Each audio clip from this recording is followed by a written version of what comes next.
안녕하세요. 분양 설명하는 남자 분명나입니다. 오늘 소개해드릴 현장은 양주 옥정 신도시 한신더휴입니다. 바로 내일 수요일 오전 8시부터 저녁 12시까지 줍줍입니다. 우리 구독자님 중 조건 되시는 분들은 놓치지 말고 꼭 신청하시기 바랍니다. 바로 앞전에 대량 미분양이 났던 대상 베르일과 마찬가지로 여기도 총 분양 물량의 31%, 즉 241개의 대량 미분양이 발생했습니다. 참 건설사도 울고 싶겠네요. 청약 경쟁률을 보면 기타 경기 평균 가점이 파사타입 기준으로 무려 50점대입니다. 굉장히 높은 거거든요. 그런데 617 규제의 선택적 소급 적용 문제로 인해 대량 미분양이 발생하고 말았습니다. 그래서 잔여 물량을 살펴보면 74타입이 40개, 79타입이 32개, 인기 높은 84타입만 총 127개 남았습니다. 그리고 97타입은 상대적으로 적은 물량이 남아서 총 42개입니다. 97타입은 어차피 추첨제였고 자금에 여유가 있는 분들이 많이 했기 때문에 상대적으로 617 대책의 영향을 크게 받지 않는 분들이어서 다른 타입들보다 적게 남았던 것 같습니다. 여기도 바로 앞서 줍줍했던 양주 옥정 대성 베리일처럼 불운의 현장입니다.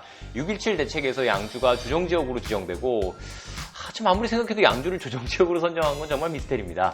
그냥 집 사는 사람들이 다 미워 보였나 봅니다. 아무튼 양주가 조정지역으로 선정되고 617 규제의 선택적 소급 적용 문제로 인해 현재 1주택을 팔 수 없거나 보유 현금이 부족한 분들의 대출이 막히게 되면서 여기를 대거 포기하게 됐고 241개의 미분양이 발생하게 된 것으로 보입니다.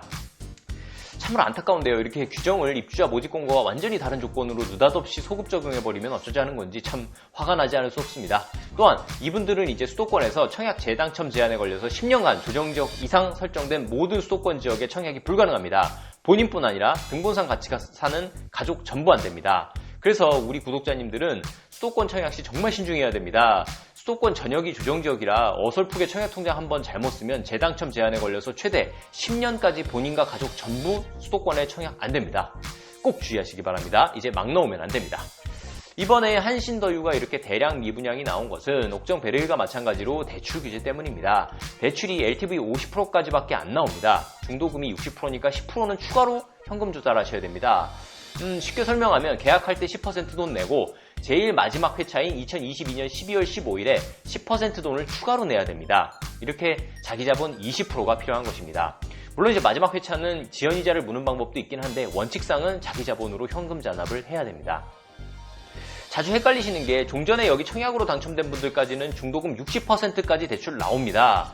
청약 당첨일이 6월 19일 이전이었기 때문이죠. 그런데 지금 줍줍하는 분들은 그 이후기 때문에 예외 규정으로 구제되지 않습니다. 잘못된 정보가 부동산 커뮤니티에 돌고 있는데 주의하세요. 617 대출 규제 다 맞습니다. 입주자 모집 공고가 기준이 아니고 6월 19일 전에 청약 당첨된 무주택자만 예외로 인정해 주는 겁니다. 그리고 만약 현재 1주택을 보유하고 계신 분이 있다면 그걸 매도 약정을 하셔야 중도금 50% 대출이 나옵니다. 만약에요, 구독자님 중에 2주택 이상인 분이거나 1주택을 팔 수 없는 분이라면 그러면 중도금 대출이 안 됩니다. 그래서 우리 구독자님들 중에 2주택 이상이거나 1주택 팔 수 없는 분이라면은 중도금 대출 나 안 받고 갈 수 있다 라는 분들만 여기 넣어야 됩니다. 돈을 현금으로 낼 수 있는 분들만 가셔야 됩니다. 양주가 기존처럼 비조정 지역이 아니라 조정 지역으로 바뀌면서 상당한 수준의 617 규제를 받고 추가로 지금 입법 진행되는 종부세와 양도세 중과 규제도 동시 적용받기 때문에 주의하셔야 됩니다. 양주는 조정지역 규제를 받음으로 인해 매력도가 상당히 떨어지는 게 사실입니다.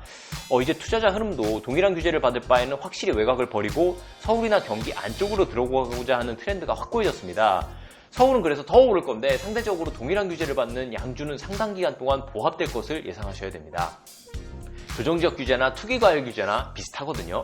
비조정인지 아닌지가 중요할 뿐입니다. 그래서 여기 줍줍은 조건이 있습니다. 첫째, 장기 보유하시거나 둘째, 들어가 살 수 있는 기본 요건을 갖춰야 됩니다. 3년 후 전매가 가능하긴 하지만 지금 분위기로 봐서는 그때 매물이 상당히 많이 나올 것이고 이번 주에 양도세, 취득세 규제도 굉장히 강화될 것으로 보여서 3년 내에 그냥 팔 거야 라고 생각하시는 분들은 조금 더 생각하시고 오시는 게 좋을 것 같습니다. 이번 주 세법 개정 생각보다 엄청나게 강력할 수 있습니다. 장기 보유하면서 옥정역 개통될 때까지 버티거나 내가 들어가 살겠다는 마음을 마지노선으로 두는 게 좋을 것 같습니다. 이제 본인 거주주택과 보유주택이 다르면 많은 금융제약 요건과 세금이 나올 것이라서요. 이번 주 정부의 세법 개정안을 살펴봐야겠지만 단타는 굉장히 위험합니다. 또한 분명남의 생각으로는 이번에 세제 개편을 해도 내년에 지금의 이 엄청난 과잉 유동성 부작용으로 또 집값을 포함한 자산 가격이 폭등할 것이고, 그럼 이제 완전히 열받은 정부는 세금과 규제를 정말 더더더더 엄청나게 강화할 수 있습니다. 우리 구독자님들은 리스크 매니지먼트 차원에서 마지노선으로 여기 현장의 장기 보유 전략까지 실행 가능하게 준비하시기 바랍니다. 지금은 격변의 시기입니다.